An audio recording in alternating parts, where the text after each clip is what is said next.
एक तपती दोपहर है। एक छोटा सा बच्चा स्कूल की क्लास के बाहर चिलचिलाती धूप में बैठा है। उसे प्यास लगी है, गला सूख रहा है, लेकिन वो उस मटके को छू नहीं सकता जिससे बाकी बच्चे पानी पी रहे हैं। उसे पानी तब मिलता है जब कोई ऊपर से उसकी हथेलियों में पानी गिराता है। और जानते हैं सबसे दुखद बात क्या थी?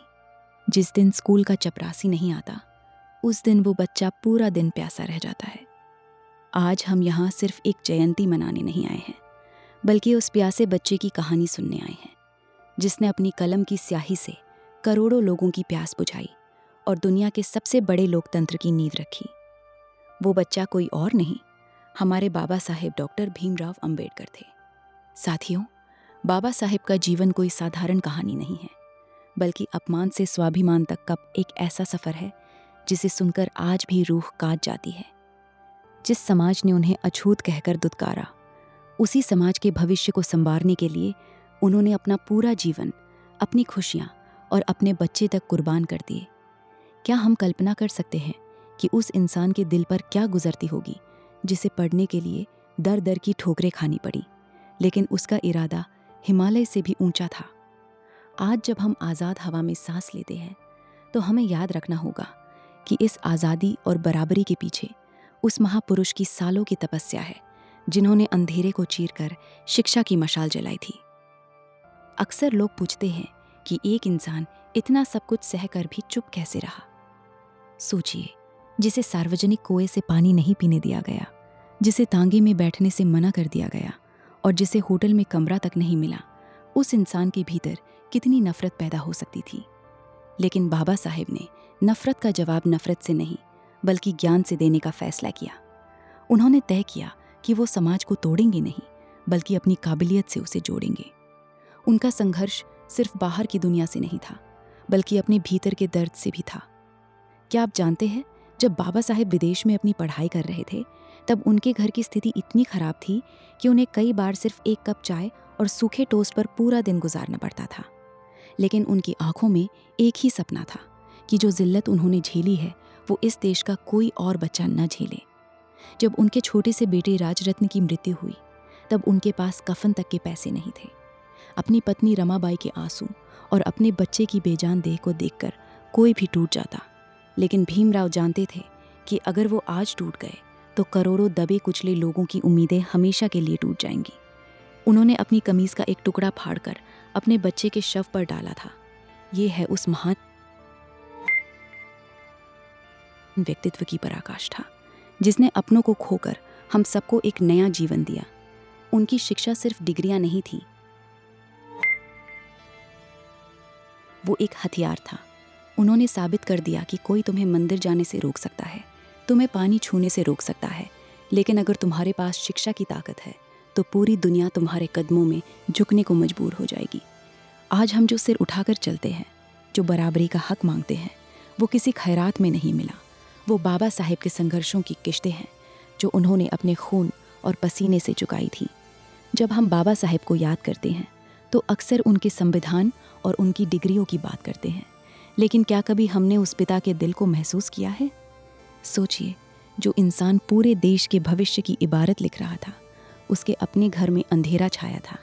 एक एक करके उनके 5 में से 4 बच्चे गरीबी और इलाज के अभाव में उनकी आंखों के सामने दम तोड़ गए। एक पिता के लिए इससे बड़ा बोझ और क्या होगा कि वो अपनी संतानों को कंधे पर श्मशान ले जाए और फिर वापस आकर अपनी किताबों में खो जाए, ताकि आने वाली पीढ़ियों का भविष्य संवारा जा सके। उनकी पत्नी माता रमाबाई, जो उनके संघर्ष की सबसे बड़ी गवाह और ताकत थी, जब वो बीमार हुई और दुनिया छोड़कर जाने लगी, तब भी बाबा साहेब के पास इतना वक्त नहीं था कि वो चैन से बैठ सके। समाज की बेड़ियों को काटने की जिद ने उन्हें अपनी निजी खुशियों से बहुत दूर कर दिया था। वो रातों को सोए नहीं, वो हजारों मील पैदल चले। उन्होंने अपमान के वो कड़वे घूंट पिए जिन्हें पीकर कोई भी आम इंसान बिखर जाए, लेकिन वो पत्थर की तरह अडिग रहे, क्योंकि उन्हें पता था कि अगर भीम रुक गया तो करोड़ों लोगों का रास्ता हमेशा के लिए बंद हो जाएगा। आज जब हम हाथ में तिरंगा लेकर गर्व महसूस करते हैं, या जब एक गरीब का बच्चा अफसर बनकर कुर्सी पर बैठता है, तो याद रखिएगा कि उस कुर्सी के पायों में बाबा साहेब की रातों की नींद और उनकी आंखों के आंसू दबे हुए हैं। उन्होंने हमसे सिर्फ एक ही चीज़ मांगी थी, शिक्षित बनो, संगठित रहो और संघर्ष करो। उन्होंने हमें सिर्फ कानून नहीं दिया, उन्होंने हमें इंसान होने का एहसास दिया। आज इस पावन अवसर पर अपनी आंखें बंद करके उस महापुरुष को याद कीजिए जिसने अपनी सारी जिंदगी, हमारी गुमनाम जिंदगी को नाम देने में बिता दी। क्या हम सिर्फ एक दिन उनकी तस्वीर पर फूल चढ़ाकर अपनी जिम्मेदारी पूरी कर लेंगे? नहीं, असली श्रद्धांजलि तब होगी जब हम उनके बताए रास्ते पर चलेंगे, जब हम भेदभाव को मिटाएंगे और जब हम अपनी शिक्षा का इस्तेमाल समाज को रोशनी देने के लिए करेंगे। बाबा साहेब आज भी जिंदा हैं, हमारी किताबों में, हमारी हिम्मत में और हर उस इंसान के इरादों में जो अन्याय के खिलाफ आवाज़ उठाता है। जब तक सूरज और चांद रहेंगे, बाबा साहेब, आपका नाम और आपका ये एहसान इस मिट्टी पर हमेशा रहेगा। अंबेडकर जयंती की ये शाम सिर्फ रोशनी और नारों की शाम नहीं होनी चाहिए, बल्कि ये शाम उस संकल्प की होनी चाहिए जो बाबा साहेब ने अपनी आखिरी सांस तक निभाया।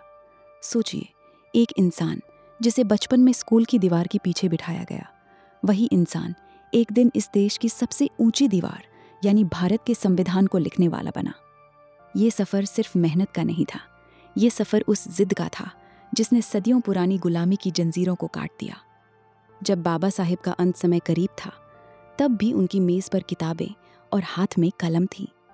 उनकी आंखों में थकान नहीं, बल्कि एक फिक्र थी कि कहीं मेरे लोग फिर से उस अंधेरे में न खो जाएं, जिससे उन्हें निकालने के लिए मैंने अपना पूरा जीवन जला दिया। उन्होंने कहा था, मैंने बहुत मुश्किलों से ये कारवां यहाँ तक पहुँचाया है, अगर इसे आगे न ले जा सकूं तो इसे पीछे मत जाने देना। क्या हम उनके इस अंतिम शब्द की लाज रख पा रहे हैं? आज जब हम यहाँ से घर जाएं, तो सिर्फ एक भाषण सुनकर न जाएं। आज अपने दिल पर हाथ रखकर खुद से पूछें कि क्या हम वाकई शिक्षित बन रहे हैं? क्या हम वाकई अपने भाइयों और बहनों को गले लगा रहे हैं?